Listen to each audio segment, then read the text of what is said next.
I'm a 34-year-old man married to my wife, Emily, who's 32. We've been together for 8 years, living in a small, quiet town where life is simple, or at least it used to be. On the surface, our marriage seemed like the kind people aspire to, shared jokes, weekend routines, and dreams of building a future together.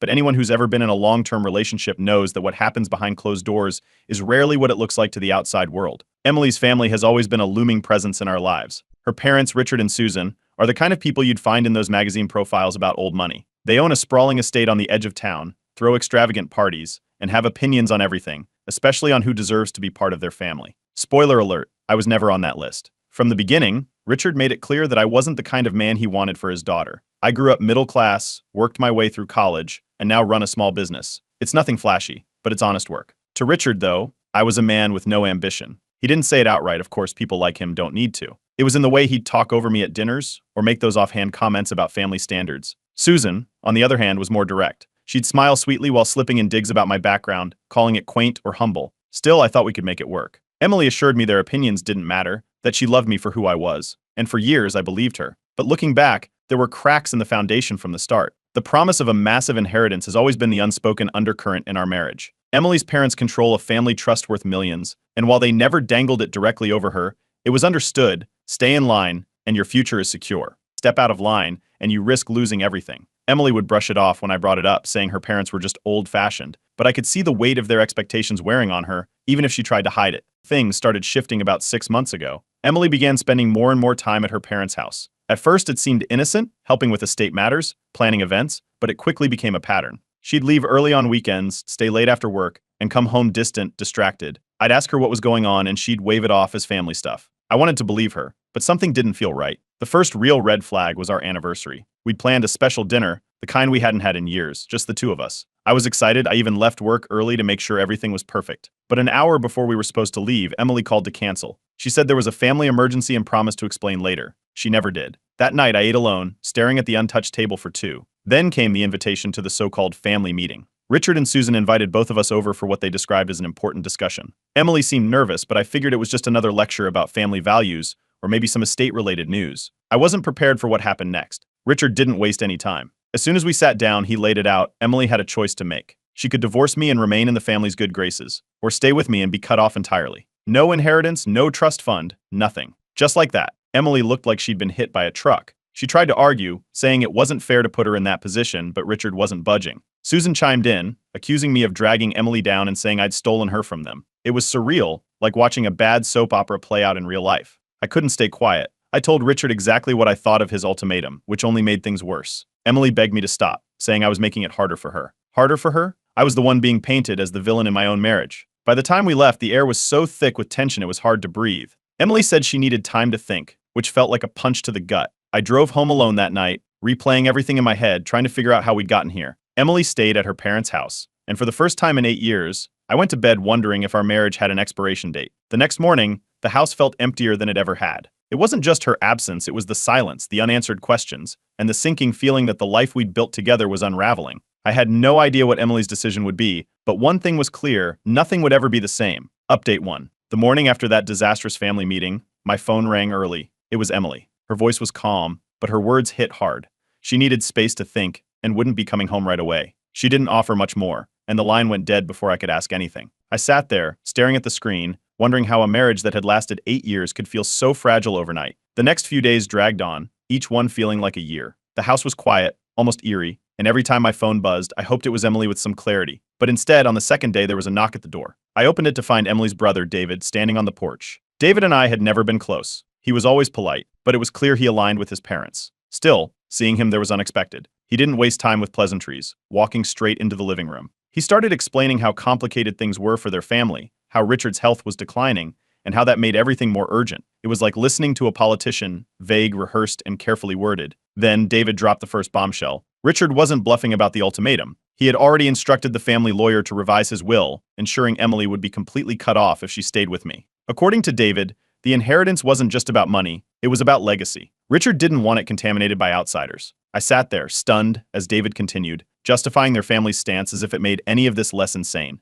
3 days after Emily's call, she finally came home. It wasn't late, but the house felt darker when she walked in. She looked tired, like she hadn't slept, and her usual warmth was missing. She sat down across from me, not beside me, and the distance wasn't just physical. I asked her where we stood, what she was planning to do. She avoided eye contact, mumbling something about trying to work things out with her parents. That's when I realized she had been negotiating with them, trying to find some middle ground where she could keep both me and her inheritance. It felt like betrayal. I told her as much, but she only started crying, saying she was trying to protect our marriage.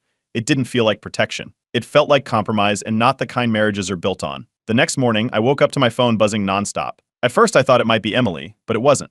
A mutual friend had sent me screenshots of Susan's social media posts. They were subtle but pointed, posts about family loyalty and knowing who really has your back. It didn't take a genius to figure out they were about me. The posts opened the floodgates. Friends started reaching out, some taking my side, others defending Emily, saying she was under a lot of pressure. The division wasn't just online. It spilled into real life, with people I'd known for years suddenly having opinions about my marriage. I confronted Emily about the posts, but she brushed them off, saying her mom was just venting. That excuse didn't fly. If Emily wasn't willing to stand up to her parents about this, what hope did we have? That night, I reached my breaking point. I told Emily she had to choose me or them. I wasn't going to live in this limbo, wondering every day if my marriage was about to collapse under her parents' control. Emily didn't yell or argue. She just said she needed more time and went upstairs. The next morning, she was gone. She'd left early, probably back to her parents' house. On the kitchen table, I found an envelope with my name on it. Inside was a letter. I stared at it for a long time but didn't open it. Not yet. Update 2. The letter Emily left on the kitchen table sat unopened for hours before I finally worked up the nerve to read it. It was short but packed a punch. She wrote that she loved me and wanted our marriage to work but felt trapped between me and her parents. She claimed she wasn't choosing sides but needed time to figure things out. It sounded more like a justification than a solution. That same day, I decided to contact a lawyer. I wasn't ready to give up on my marriage, but I needed to protect myself. With everything Emily's family was capable of,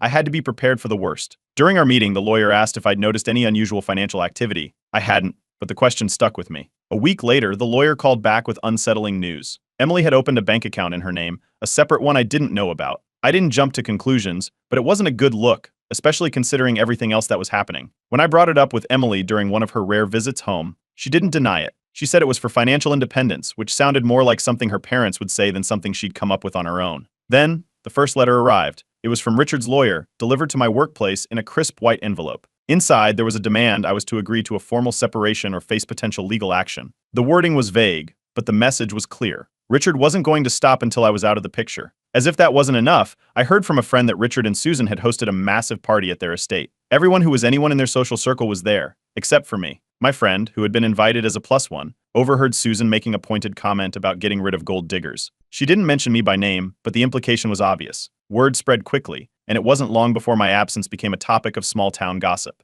Emily came home the day after the party. She didn't look like someone who'd spent the night celebrating. She apologized for the party, saying she didn't have a say in the guest list, but then defended her parents, claiming they were just old-fashioned. That conversation ended with her admitting something that felt like a gut punch. Her parents had promised her a significant inheritance if she divorced me. She tried to downplay it, but there was no way to sugarcoat what that meant. That was the final straw. I told her we needed a separation, at least temporarily. Trust wasn't just strained, it was gone. Emily didn't fight me on it. Instead, she packed a bag and left for her parents' house, saying she needed clarity. A few days later, Richard showed up at my workplace. I don't know how he found me, but there he was, walking through the door like he owned the place. He made it clear he wasn't there to talk. His message was simple. If I didn't make things easy for Emily, he would make sure my reputation and my business were destroyed. It wasn't a threat. It was a promise. Not long after that, I got a surprising phone call from Emily's sister, Claire.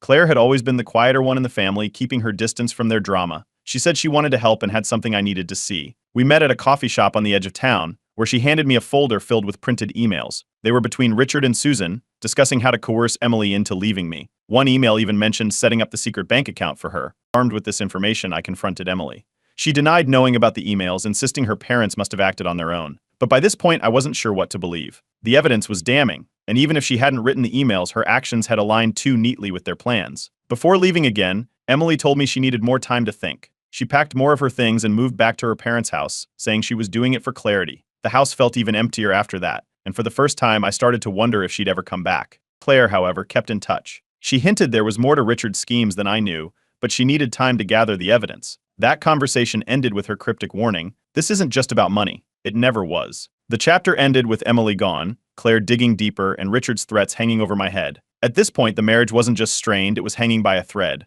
Update 3. Claire came through with more information, and it was bigger than anything I'd expected. She explained that Emily's trust fund wasn't as accessible as we thought. Richard had complete control over it, and every withdrawal required his approval. This meant Emily had been financially dependent on her parents all along. even for the smallest expenses. It made sense why she couldn't just walk away. They'd tied her to them in every possible way. While I was processing this, I logged into our joint bank account and noticed something alarming. A significant amount of money was gone. It wasn't an error, it was a deliberate transfer. When I confronted Emily during one of her visits, she admitted to moving the funds. Her explanation? She claimed she used the money to pay back a loan her parents had given her before we got married. The timing was suspicious, but her expression showed no guilt. It felt like her parents were pulling the strings yet again. Claire didn't stop there. A few days later, she reached out with even more damning evidence. She'd found documents proving Richard had been bribing local officials to cover up shady business dealings. These weren't small-time infractions, this was large-scale corruption. Claire believed the family's obsession with appearances and loyalty was tied to protecting Richard's reputation and avoiding scrutiny. In the middle of all this, Richard delivered another ultimatum. He told Emily she had 1 week to decide, stay with me and lose everything, or leave me and secure her inheritance. It was clear he wasn't just playing games anymore, he was making good on his threats. And judging by Emily's silence, it felt like she'd already made her choice. The fallout spread beyond our home. Gossip in the town picked up speed, fueled by Susan's social media posts and whispers at local gatherings. People started taking sides, and more often than not, I found myself on the losing end. Old acquaintances avoided me, friends grew distant, and even my business saw a noticeable drop in clients. I couldn't go anywhere without feeling the weight of the community's judgment. Then Claire went silent. She had been my one reliable ally, but suddenly she stopped returning calls and texts. It wasn't like her to disappear without explanation. I later heard through mutual contacts that she'd had a heated argument with Richard at a family gathering, and shortly after, she vanished. Her absence felt like another win for Richard, another layer of control he'd reasserted. Just when I thought things couldn't get worse, Emily showed up at the house unexpectedly, crying and visibly shaken. She said she didn't know what to do anymore, and for the first time, she seemed genuinely lost. That's when she dropped the bombshell: she was pregnant. She wasn't sure how to break the news to her parents, given the chaos surrounding us. It wasn't the joyful moment it should have been. It felt like just another complication in an already messy situation. The news forced me to reevaluate everything. Despite everything that had happened, I decided I needed to fight for our marriage one last time. I couldn't walk away, not with a baby on the way, but I also couldn't ignore the reality of our situation. I contacted my lawyer again,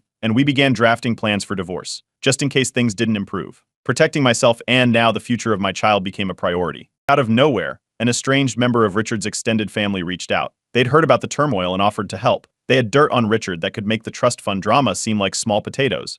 They didn't explain much over the phone, but their tone made it clear this was serious. I agreed to meet them, hoping it could finally tip the scales in my favor. Emily returned to the house one more time, but her confusion was written all over her face. She admitted she felt torn between me and her parents, as though she couldn't make a choice without losing a part of herself. It was hard to see her like that, but the indecision only widened the gap between us. The tension reached its peak a few days later. Emily had been dealing with mounting stress, and it all came crashing down. She collapsed at her parents' house during a heated conversation. They rushed her to the hospital, and for the first time, Richard and Susan had to face the consequences of their actions. The stress they'd piled onto Emily, along with the guilt, manipulation, and pressure, had finally taken its toll. For now, everything is on hold. Emily is stable, but the doctors are clear. She needs a stress-free environment, which is something none of us have been able to provide. The collapse has forced everyone to take a step back, but the damage feels irreversible. The question is, where do we go from here? Update 4. When Emily collapsed at her parents' house, I didn't find out until hours later. A nurse from the hospital called me, saying Emily had been admitted for extreme stress. By the time I arrived, her parents were already there.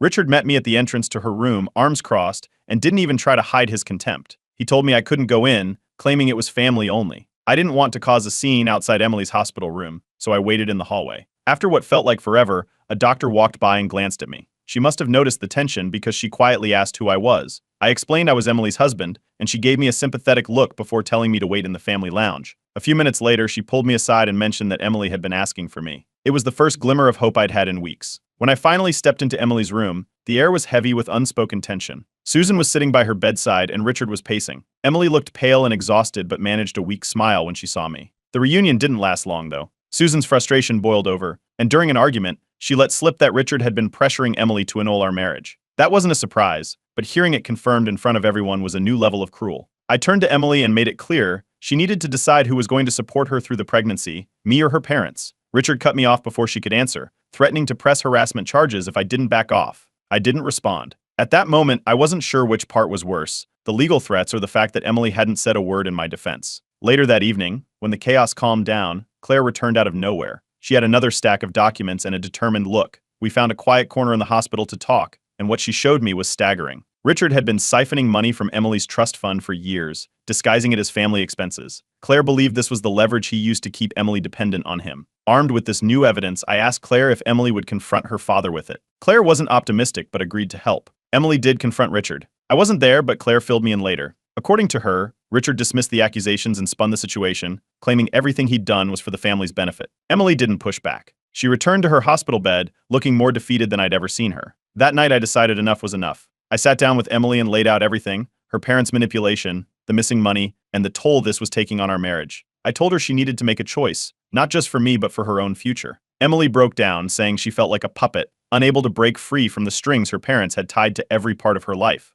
Before I left the hospital, Emily's doctor stopped me. She pulled me aside and explained that Emily's stress levels were dangerously high, and if it continued, it could harm both her and the baby. The doctor advised me to create a stable environment for Emily, even if it meant stepping back temporarily. It was hard to hear, but I knew she was right. Meanwhile, my lawyer had been digging into the trust fund situation. He found a loophole in the legal setup that could potentially expose Richard to fraud charges. It wasn't a guaranteed win, but it was a start. My lawyer suggested we use this as leverage, not just to protect Emily but also to force Richard to back off. The next morning, I filed for legal separation. It wasn't an easy decision, but I hoped it would push Emily to confront her priorities. News of the filing spread quickly, and to my surprise, a few friends who had taken Emily's side initially reached out to share their own stories of Richard's shady dealings. Slowly, I began to see a small shift in the tide of public opinion. That night, I received a text from Emily. It was short and cryptic. "I've made my decision. Please meet me, Davidoro." I stared at the message for a long time, wondering if this was the beginning of the end or a chance to finally move forward. Update 5.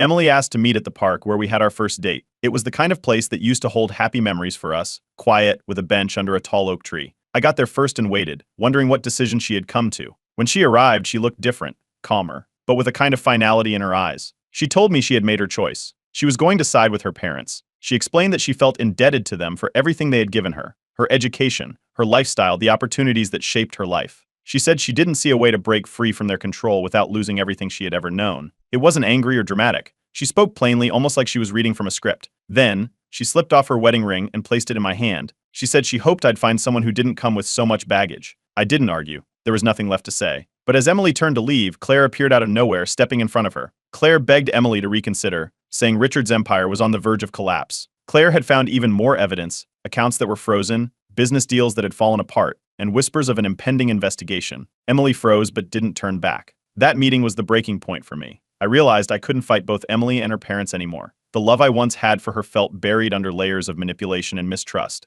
I contacted my lawyer the next day and moved forward with the divorce proceedings. A week later, the news broke Richard was under investigation for fraud. Claire had leaked the evidence she'd gathered to the authorities, and it didn't take long for the fallout to begin. Richard's name, once synonymous with power and wealth in our small town, became the subject of scandal. His associates distanced themselves, and invitations to Susan's elaborate parties dried up overnight. Emily called me in a panic after the news went public.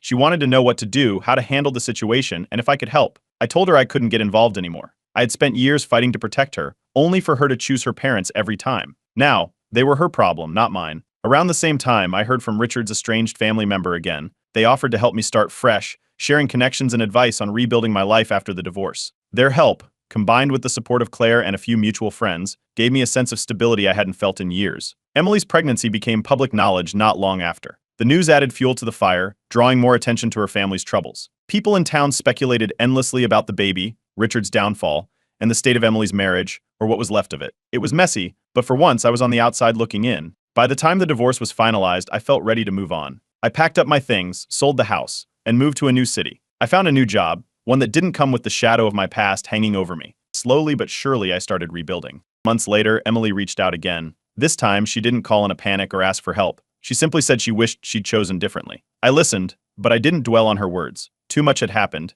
and I was no longer the person willing to wait for her to stand by me. I told her it was too late, and we ended the call on polite but final terms. Then, just when I thought it was all over, Claire contacted me. She had heard from a mutual friend that Emily had left her parents' house. No one knew where she'd gone, only that she had packed up and disappeared without telling anyone. Claire thought I should know, in case Emily reached out to me again someday. For now, I'm focused on the future. The past is behind me, but with Emily gone and Richard's empire in ruins, it feels like there's still a loose thread waiting to be pulled. Maybe one day it'll unravel, but for now, I'm leaving it where it is.